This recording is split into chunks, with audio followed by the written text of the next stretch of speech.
Hello everybody and welcome back to Principles of Game Design. In this module we are going to be starting our third 3D model, this chest. Now it's a fairly complex model, so don't feel discouraged if you feel you're falling behind. We're going to be covering it for a few modules, so you should have time to catch up. Alright, so to get us started, we've got a couple of reference images here on D2L, as well as the website to the Walmart posting for the chest. Oop.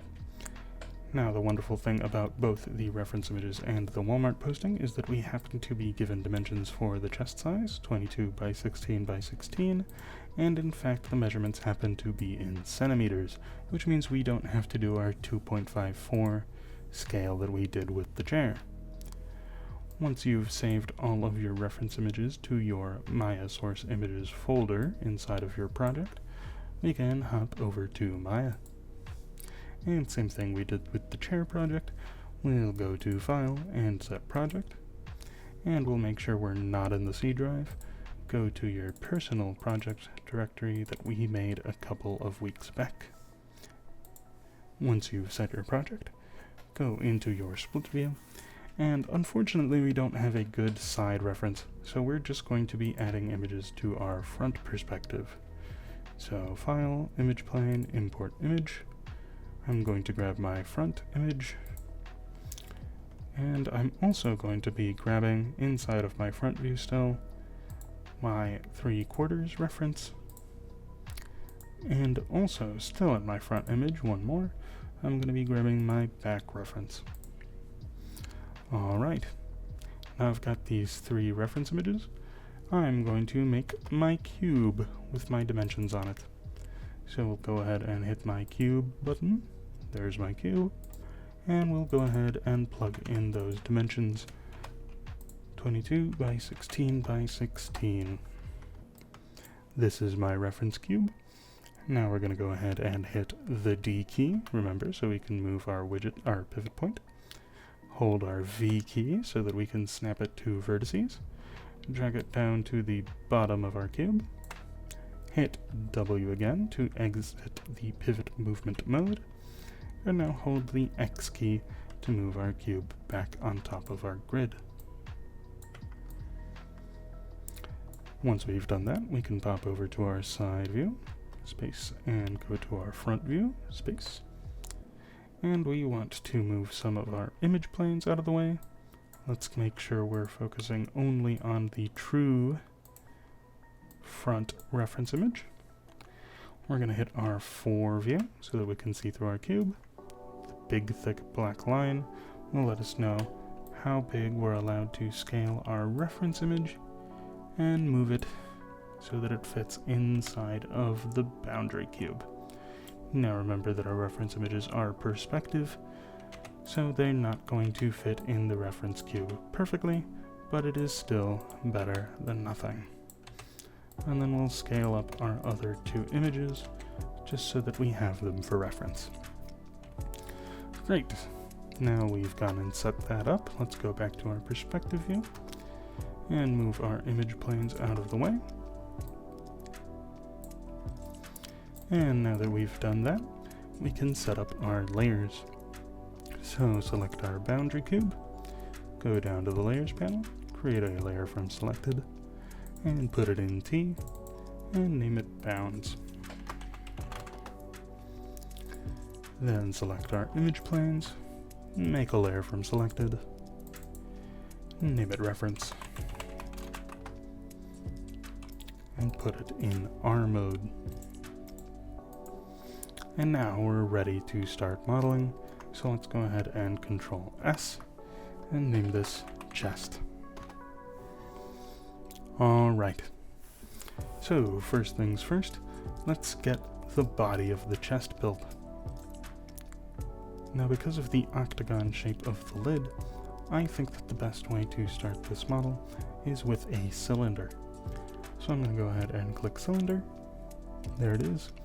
And I'm going to go ahead and go to my rotate tool, hold J, and rotate it 90 degrees. Then I'm going to come over to my inputs, and remember that I happen to know the dimensions of this box, so we can do a little math to to get the cylinder to the right size. So 16 divided by 2 is 8, so the radius of my cylinder should be 8.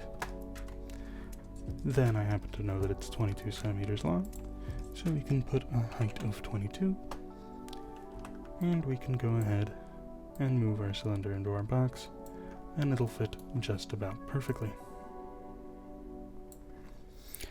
Now that we've gone ahead and done that, I'm going to go ahead and change my subdivision's axis to 8, because remember I talked about the lid being octagon shaped, so we're going to go ahead and make our cylinder octagon.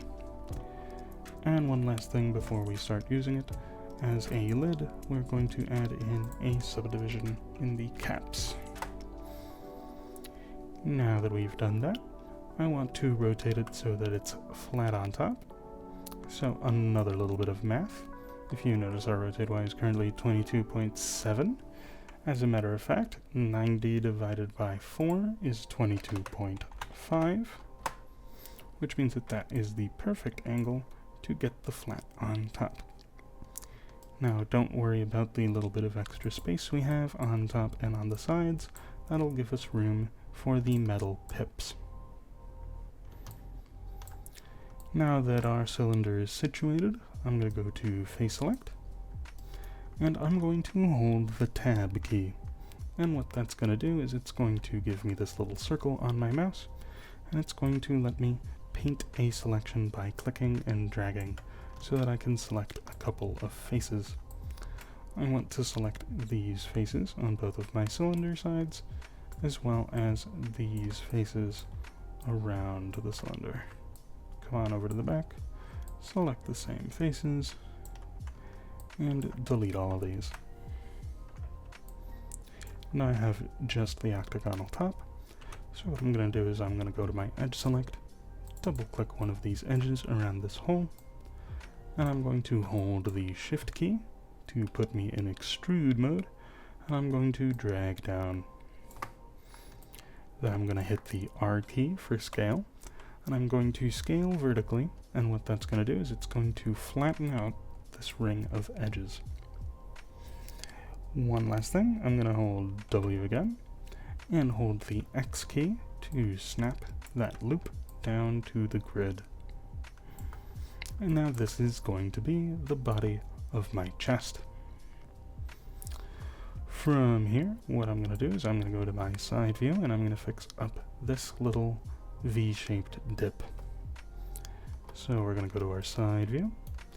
I'm going to go to my vertex select, and I'm going to select this middle vertex by clicking and dragging around it. And what that's going to do, if I very quickly go back to my perspective view, let's make sure that this one is my side view, is it's going to select both the vertexes that I click and drag through on my side view. So one more time, instead of just selecting this point, which will only give me one of them, I am clicking and dragging so that it gives me both of them. Then I'm going to hold V so that I get vertex snap, and I'm going to move that vertex up so that it lines up with these two. Then I'm going to select all three of these, hold V again, and snap it so that it lines up in a straight line with the corners of the octagon. Then I'm going to go ahead and select these two, and I'm just going to move them up until this triangle feels equilateral. Now that I've done that, I realize that I've got a lot of triangles up here. And the problem with that is if I take my multicut tool and I attempt to add in edge loops, they won't wrap around my model this way. So I need to cut these triangles into quads. Luckily, I can cut this middle triangle in half, and if I do that, I end up with these two trapezoid shapes up top, and I can go ahead and delete these two diagonal edges and end up with these two trapezoids on bottom. We're going to do the same thing on the other side. Multicut, cut the triangles in half, delete these two diagonals, and now we've got quads galore. And lastly, hook up the tops. and this will let our multi-cut tool cut straight through our model. One last thing, you might have noticed that the multi-cut tool doesn't quite go all the way around.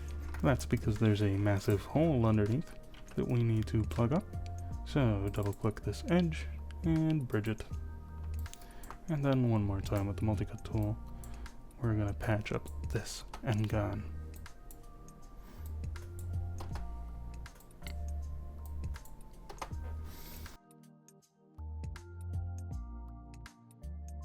Now let's start adding in some of the little details.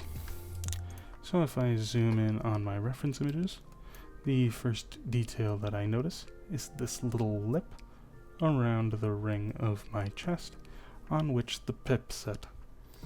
But if I take a close look at the back, you'll notice that it doesn't have that same dip because it needs to be flat for the hinges. So we need to extrude some of the faces, but not all of them. And we also want to leave a little lip at the bottom. So we're going to start by adding in that little lip at the bottom. With our multi-cut tool, hold Ctrl and add in that little lip. Let's check in our front view if it happens to line up. Zoom in. Ooh, maybe I made it a little low. Let's go ahead and undo and draw it back in. There we go. Now let's go ahead and add the vertical loop. Hold Ctrl, and remember that it doesn't quite line up with the reference image, so I'm going to cut it a little wide. Once we've done that, I'm also now realizing that we need an edge loop that cuts the box perfectly in half. So I'm going to just draw one in the middle of nowhere.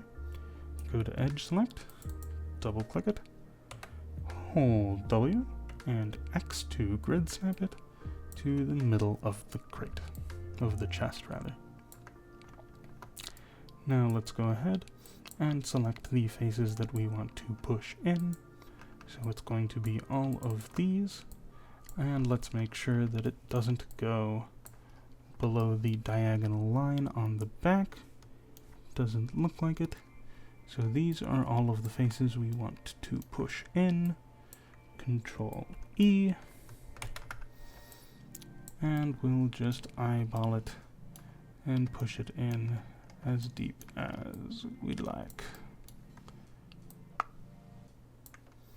That seems like a decent divot. Alright, now we've done that for half the chest. So what I'm going to do is I'm going to delete this half, select all of these faces and delete them. And I'm also going to select these faces and delete them. And I'm going to mirror this chest over, but not before I add in guidelines for my pips. So let's come back to perspective view. I'm going to grab my multi-cut tool, hold Ctrl and Shift, and I'm going to add a line that cuts this one in half. And the reason I'm doing that is so that I can line up all of these pips onto that line and make sure that they feel centered. Then I'm going to figure out where I'm going to put these pips. So I think that the front is subdivided into 3 panels, so I would like to subdivide this section into 3 panels. Luckily we have a way of adding in edge loops in equal distance, so I'll go to my Insert Edge Loop tool, and I'll choose to add in 2 edge loops, and I'll draw them across the front. And then I'll take my multi-cut tool, cut this one a little bit high, let's go 40, cut this one a little bit low, let's go 60. This one I think I cut perfectly even. Let me go ahead and undo that. And oh, I have actually realized that part of the flat end is actually part of the lid. So I don't want to subdivide this into thirds, I want to subdivide it into quarters. So let me go back to my Insert Edge Loop tool, choose 3 instead, that makes a lot more sense. So there's going to be one pip on the lid here, one pip on the lid here, and one pip on the base here. There we go. So let's take a good look at what that'll look like if I go to object mode, move my tool settings out of the way for a bit, drag in a sphere, go to object mode, hold the V key so that I snap to vertex, and then drag it over here so that it's on top of that intersection. I can then rotate it around, hold J so that it is pointing out of the cube, out of the chest rather, hold Shift and drag out a clone, hold V to snap it to the vertex, hold Shift, drag out a clone, hold V, snap it to vertex, and that looks like I'm getting the right spread. Alright. Now that we've done that, let's go ahead and make sure that these aren't actually spheres. I'm going to go ahead and delete some of these faces. Let's go ahead and delete from the fourth edge loop up. Actually, let's start by lowering the number of subdivisions we have. Go back to the original sphere so that we can access our inputs. Decrease our subdivisions height from 20 to 10. Same thing on the axes. Now we've got far lower poly. Select some faces. Let's go ahead and delete all of these and all of those, and we'll use this as our main pip so we can delete the other ones. Goodbye. Select our main pip, hit the D key, hold the V key so that we can move our pivot and line it up with the back row vertices, W, V key again, and snap it into place on top of our vertices, hold Shift, drag a copy, hold V, hold Shift, drag a copy, hold V, and put them all where they should be. Perfect. Now let's do the ones on the diagonal. So we'll go ahead and select two of these, and we need to figure out where we're going to put them. So I'm actually going to go ahead and start by inserting an edge loop that cuts this space in half, because there's two of them. And I want to line one up a little low, and one up a little high. And we'll grab our pip again, hold Shift, drag out a copy. We want to rotate it along this angle, which means we want to rotate it 45 degrees. So let's hold J and rotate it back. Hold the V key, snap it into place. Make sure we've got it. We definitely do not. Let's try again, hold V. There we go. Hold Shift, drag out a copy. Hold V, snap it into place. Oh. There we go. See how we're doing. Let's swap our side view to the front view. Hit 5. Looking good. Alright, two more pips on top. Let's go ahead and hold Shift, drag out a copy, rotate it, tuk tuk. There we go. Do we have guidelines for it? We do not. So we'll go ahead and add those in. Control Shift, Control Shift. Oh, that one's off. Are they centered? Do they look centered? They look centered. Grab our pip, hold the V key, snap it into place, drag out a copy, hold the V key, snap it into place. There we go. Are there pips on the back? There are. So we need 2 more.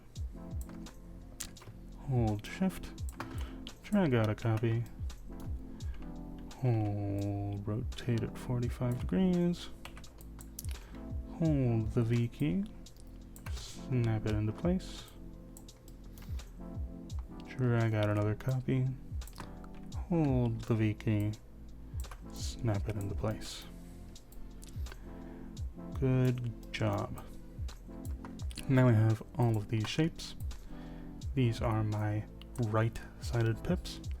So just to keep them organized, I'm going to select them all in my outliner, and I'm going to hit Ctrl+G. And that's going to give me a group, and I'm going to name these pips right. Then I'm going to go ahead and mirror them. So I'll go mesh and mirror.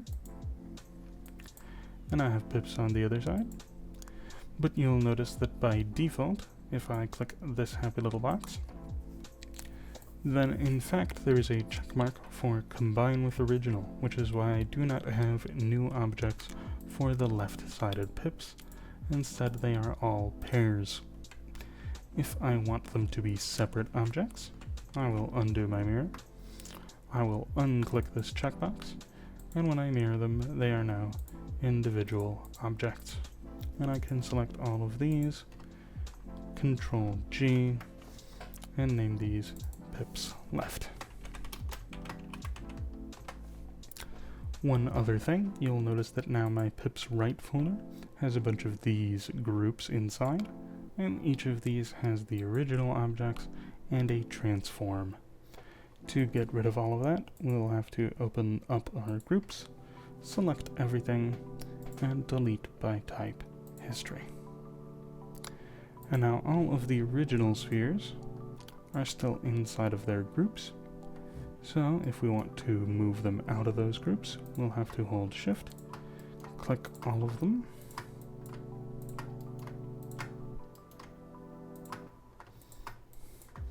once we have them selected with our middle mouse button, we're going to click in the outliner and drag them back into the pips right group. So now we have all of the spheres in the main pips right group, and all of these sphere groups which are doing absolutely nothing, and we can simply delete them. And now we have all of the pips in nice little groups. Alright, let's mirror over our chest, mesh and mirror, and now we have the main body of the chest build. From here, join me in the next video where we start adding a little bit more detail to our chest.